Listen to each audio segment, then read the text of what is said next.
This is what we all been waiting for. 100 yards. Let's see if the AR-308 from Palmetto State Armory, which was a blim, the upper was a blim. We still haven't found out what that blim is yet. Let's see if that's set up with the 4-16 primary arms. First focal plane optic with ACSS 308 HUD DMR reticle. Will that optic help me see if the Palmetto State Armory AR-308 is a 1 MOA rifle? We are about to see right now. And this is the video where it's going to be no cuts, no edits. Now it's important to mention this because you'll see this in both versions of the videos that I'm going to get out of this. One video will be a full, probably 20-25 minute video with no cuts, no edits. Out of that video, I'll trim it down to an edited version, which will probably be around 10 to 12 minutes. So you'll see this opening monologue on either one of them videos.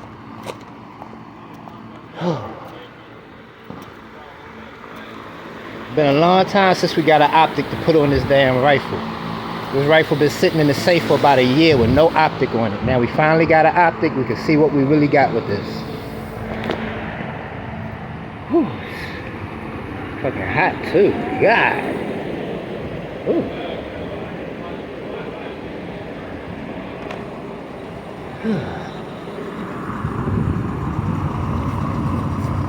Okay. My only slight complaint about this optic is I wish that chevron was a little bit bigger. Even though it's 16 power, that chevron is really small. Shooters, make sure you have your eye and ear protection on. You may command firing. The range is on. Alright, this is it. This is what we've been waiting on. The ammunition we running is the Federal Fusion 180 grain bonded soft point ammunition that has a BC of .503. The Palmetto State Armory AR-308. The upper is a blim. We still have not figured out what the blim is. Barrel length 18 inches. 1 in 10 twists. Non-adjustable gas block. AR Stoner 3-chamber muzzle brake. UTG bipod. LaRue meticulously built 2-stage flat bow trigger. Orange sprinkle spring with a heavy buffer. Let's get to shoot. 100 yards.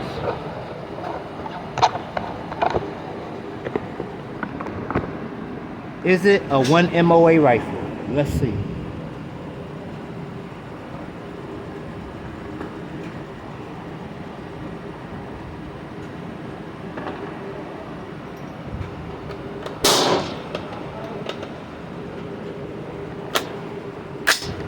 Three rounds.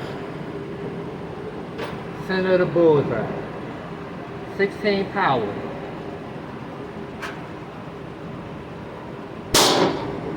Parallax set to 100. Full illumination.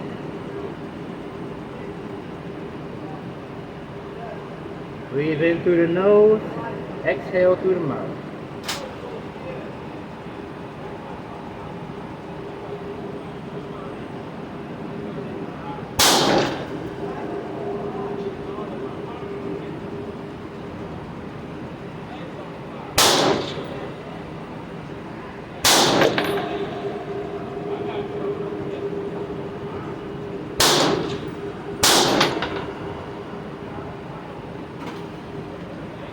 Okay, I see my first group. I'm a little bit high.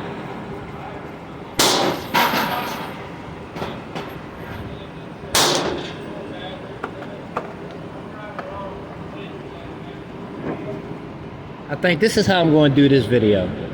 I'm going to leave that 3-shot grouping as is. I'm not going to make no adjustments at all. We'll go down there. We'll see what the target look like. To save time, I'm going to go ahead and pause the video. And we'll go down and see what the target looks like. After we see what the target looks like, I'll come back here and make adjustments. And that's when I'll go ahead and let the full video run. So let's go down there and see what the target looks like. And then we'll make adjustments afterwards. Let me go ahead and pause the video. Good, man. Ain't seen you in a while. You doing all right? Doing fine. Doing fine.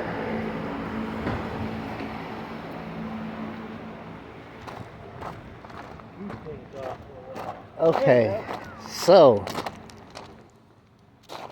we had a change of philosophy. I want to change my target, and I'll explain to you when we get down here why I'm changing targets.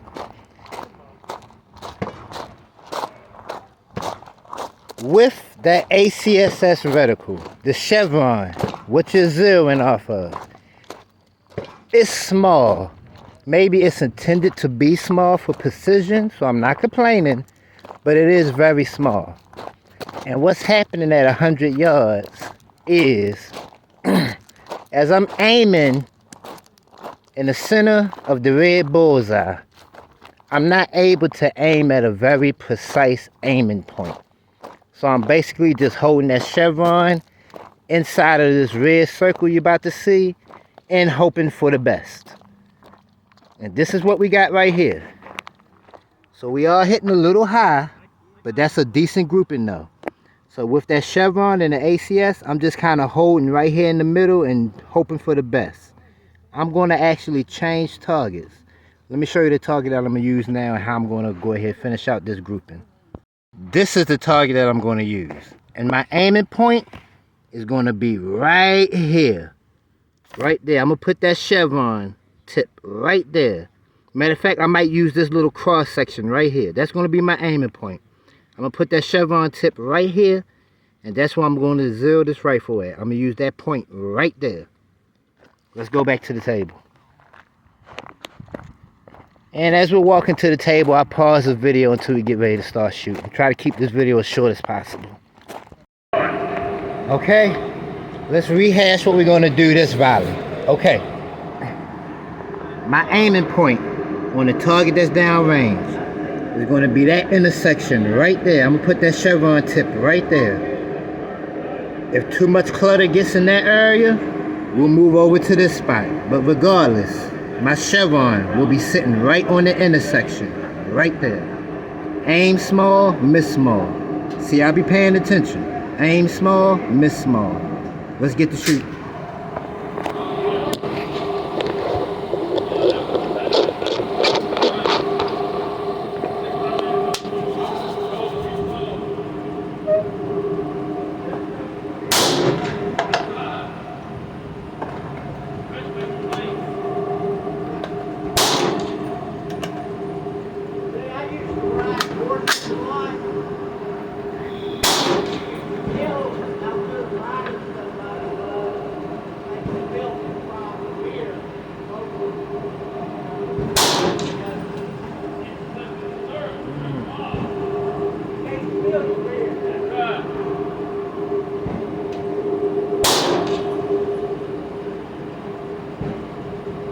Oh, we're gonna have to scratch that right there. That's too small for me to see.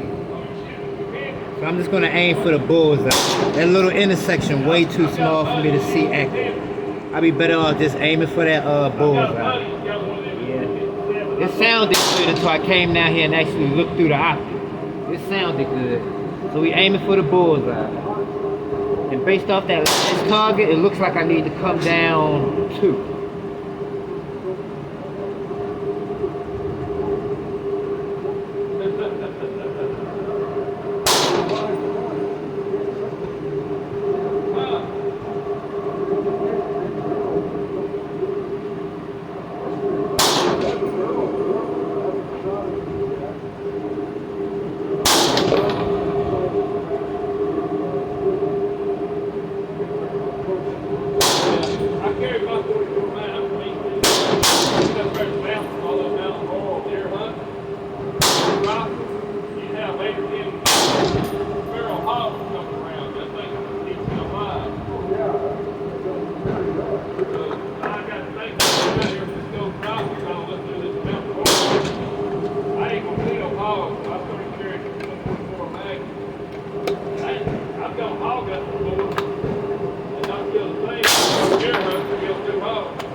Alright, we're going to the top left target.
Top right target.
Alright, we got 5 rounds left. Let's go ahead and move over to the bottom left target.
You know what seems to work right now? You'll see it when we go down there and look at that bottom left target. Is actually using the entire chevron itself as a zeroing point, like it's a dot. That seems to work. Instead of trying to get a zero on the tip of the chevron, it seemed like just using that whole chevron itself is allowing me to get a better grouping. You'll see in that bottom left target, especially when we go down there. So for these last 2 rounds, what I'm gonna do is I'm gonna aim at the bottom right target, and I'm just gonna use the entire chevron as my aiming point. Oh man, I got a whole nother 20 rounds. I forgot I had another box over here. Oh, sucking now. Forgot I had me a whole nother box of 20. Oh. Now we can see some things now. We aiming in the bottom right target using the method that I just assume is going to work better. Just using that entire chevron is my aiming point. So we're just going to use the entire chevron as the aiming point.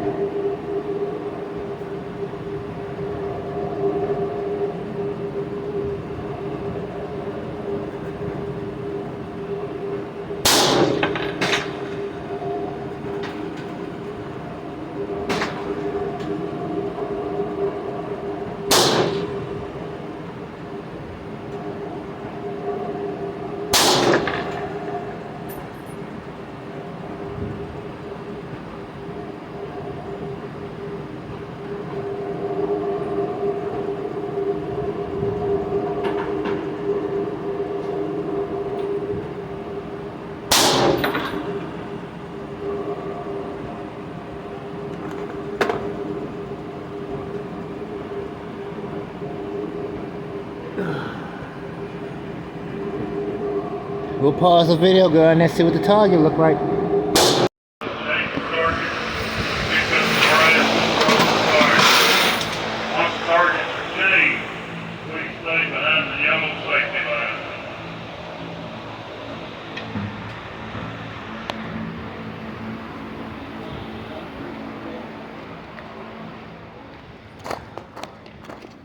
Alright, let's go down here and read our target. And I think some of the inconsistencies are just me. Not trying to make no excuses. We do got that Magpul STR stock on that 308, and that's a good stock. But for a 308, I need to go ahead and spend the money and get that Magpul UBR stock. The one with the cheek riser, the one that's fixed. Y'all know exactly which one I'm talking about. The top of the line rifle precision stock from Magpul. I need to go ahead and get that. That'll probably help improve some things. What else can help improve some things? Maybe a better bipod. That'll definitely help improve things. What I should do is I should actually get me a shooting vise for when I'm zeroing. That's what I should do. To take all them little variables out of the game. But let's look at our target. At the end of the day, this is all I have to say about this target. If this was a piece of steel at 100 yards, you'll be hearing dinging every single time. These are some of the groupings we got. You got that right there. When I was aiming here, I don't know what happened right here. I guess I was aiming here and I pulled it. But you got that right there. You got that right there. Maybe those was together. You go down here, you see a good two-shot grouping right on top of the bullseye. You go down here, you got that right there. Let's go ahead, hang up another clean target, and let's start another full video. And this will be the no cuts, no edits video, this next one coming up.